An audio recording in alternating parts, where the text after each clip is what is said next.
আজ শোনাব ছোট একটি গল্প, অটল বিশ্বাস।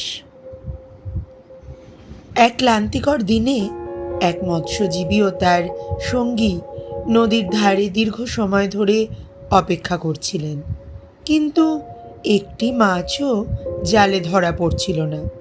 সূর্য ঢলে পড়ার সঙ্গে সঙ্গে তাদের সুস্বাদু রাতের খাবারের আশা ক্ষীণ হয়ে আসছিল। হঠাৎ মৎস্যজীবীর ছিপ কেঁপে উঠল। তিনি দ্রুত টেনে তুললেন এবং দেখলেন একটি বড় মাছ ধরা পড়েছে। আনন্দে উজ্জ্বল হয়ে উঠল তার মুখ, কারণ এই মাছ দুজনের জন্য যথেষ্ট ছিল। সন্ধ্যা নেমে এলে তারা মাছ নিয়ে বাড়ির পথে রওনা হলো। তখনই তিনি দেখলেন এক দরিদ্র ব্যক্তি আবর্জনার স্তূপে খাবারের সন্ধান করছেন। মৎস্যজীবী থেমে তাকে ডাকলেন, ভাই, এখানে খাবার খুঁজছেন? লোকটি লজ্জিত ভঙ্গিতে মুখ তুলে বলল, আজ সকালে কাজে যেতে পারিনি, তাই ঘরে খাবারের কিচ্ছু নেই। আমার ছোট্ট মেয়েটা সারা দিন অভুক্ত, বাধ্য হয়ে এখানে খুঁজতে এসেছি, যদি কিছু খেতে পারি। মৎস্যজীবী কিছুক্ষণ চুপ করে রইলেন, তারপর নিজের কষ্টার্জিত মাছের দিকে তাকালেন, মৃদু হাসলেন এবং সেটি ওই দরিদ্র লোকটির হাতে তুলে দিয়ে বললেন, এটা নিয়ে যান, আপনার মেয়েকে খাওয়ান। আমি বিশ্বাস করি ঈশ্বর আমাদের জন্য অন্য কিছু ব্যবস্থা করবেন ঠিকই। লোকটি বিস্ময়ে তাকিয়ে রইল, তার চোখ আনন্দাশ্রুতে ভরে উঠল। কৃতজ্ঞতায় সে মৎস্যজীবীকে ধন্যবাদ জানালো ও প্রার্থনা করল যেন ঈশ্বর তাকে আরো বেশি দান করেন। কিন্তু মৎস্যজীবীর সঙ্গী বিরক্ত হয়ে বলল, আমরা সারাদিন অপেক্ষা করেই মাছ ধরলাম, আর তুমি এটাকে এক অপরিচিতের হাতে তুলে দিলে। এখন আমরা না খেয়েই বাড়ি ফিরছি। মৎস্যজীবী শান্তভাবে বললেন, আমি জানি আমি কি করেছি।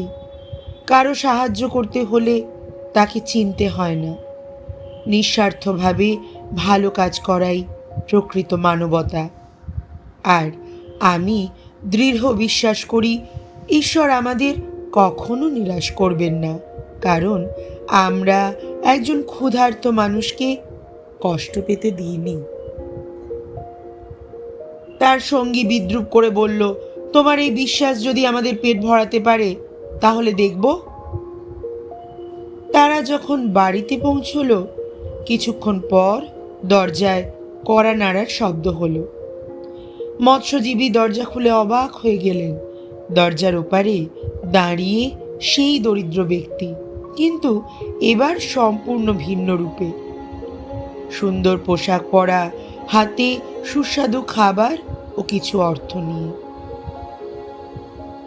লোকটি হাসি মুখে বলল, আপনি অবাক হচ্ছেন, তাই না? আমি আসলে ততটা গরিবও ছিলাম না যেমনটা আপনি ভেবেছিলেন। আমি এমন একজন মানুষ খুঁজছিলাম যারা নিঃস্বার্থভাবে সাহায্য করে।